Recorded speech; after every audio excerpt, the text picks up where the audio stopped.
7वीं class के सभी छात्रों का नैतिक शिक्षा की कक्षा में हार्दिक स्वागत है। हम देख पा रहे हैं ईश विनय 10वां अध्याय है। ईश विनय एक भजन है बहुत ही खूबसूरत, और इसकी जो पंक्तियां हैं उसमें भगवान से प्रार्थना की है कि परमात्मा मैं आपको किस तरह से पाऊं, और भांति भांति से वो प्रकृति के और अपने और तरह तरह के एग्जाम्पल देता है, उदाहरण देता है, और उसके माध्यम से कहता है कि मेरा स्थान तो आपकी आगे कुछ भी नहीं है, फिर भी मैं आपका एक अकिंचन भक्त हूँ और आपको पाना चाहता हूँ। मुझे वो रास्ता बता दीजिए, वो मार्ग दे दीजिए जिससे मैं आपको प्राप्त कर सकूं। तो आप देखिएगा, आनंद रूप भगवान किस भांति तुझको पाऊं, तेरे स्वामी मैं किस तरह से आऊं। इन पंक्तियों में यही कहा कि परमात्मा आपको लोग भांति भांति से यज्ञ तप दान आदि के माध्यम से भांति भांति के रास्ते अपना करके आपको आपकी भक्ति करते हैं, आपको प्राप्त करते हैं, परंतु मैं तो कोई इतनी ज़्यादा बढ़िया भक्ति तप दान नहीं जानता। मैं किस तरीके से आपकी कौन सी विधि से आपकी उपासना पूजा करूं जिससे मैं आपके समीप आ जाऊं और आपको प्राप्त कर सकूं।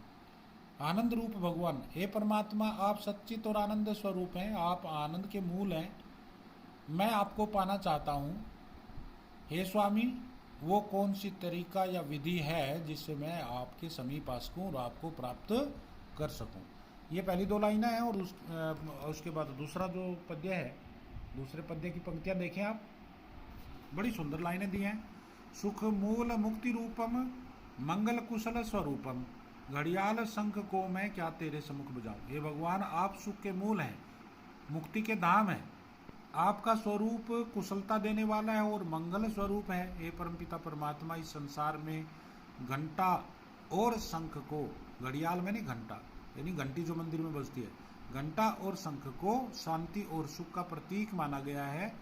वो प्रतीक है उसके, वो है नहीं, परंतु वो क्या है, वो भगवान ही है जो सुख शांति और मंगल का मूल है, प्रतीक नहीं है, साक्षात है। तो इसलिए ये कह रहे हैं कि परमपिता आप साक्षात सुख के मूल हैं, आप कुशलता देने वाले हैं, आप मुक्ति के धाम हैं, तो मैं आपके सामने शंख और घंटा क्या बजाऊं। दूसरी पंक्तियों में क्या कहा है कि अनुपम परम छबिल्ले बिन रंग रस रसीले। ये रामचरित की मानस की पंक्तियां से लिया गया। कितने रामचरित मानस में बड़ी सुंदर, बिन बिन पग चले सुने बिन काना, कर बिन कर्म करे विधि नाना, आनन रहित सकल रस भोगी, बिन वाणी वक्ता बड़ जोगी। उनमें यही कहा कि ये परमात्मा आप निराकार हैं।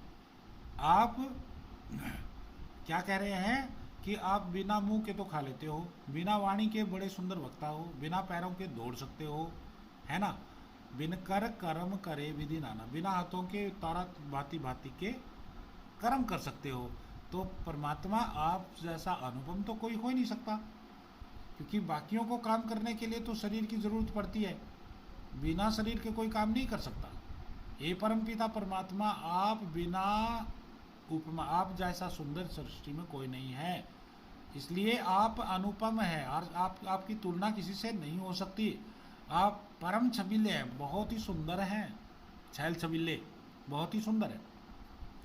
आप में कोई रंग नहीं है, परंतु सारे रंग आप ही से पैदा होते हैं, बिना रंग रस रसीले, आप तो परम रसों की खान है। और फिर क्या कहा है कि भगवान आप जैसे रस रसीले, आप जैसे रंगीले, आप जैसे परम सुंदर पर प्रभु, मैं फूल जिसके साथ साथ कांटे विराजते हैं, वो फूल आपकी सेवा में आपके सिर पर क्या चढ़ाऊं, तो मुझे संकोच लगता है।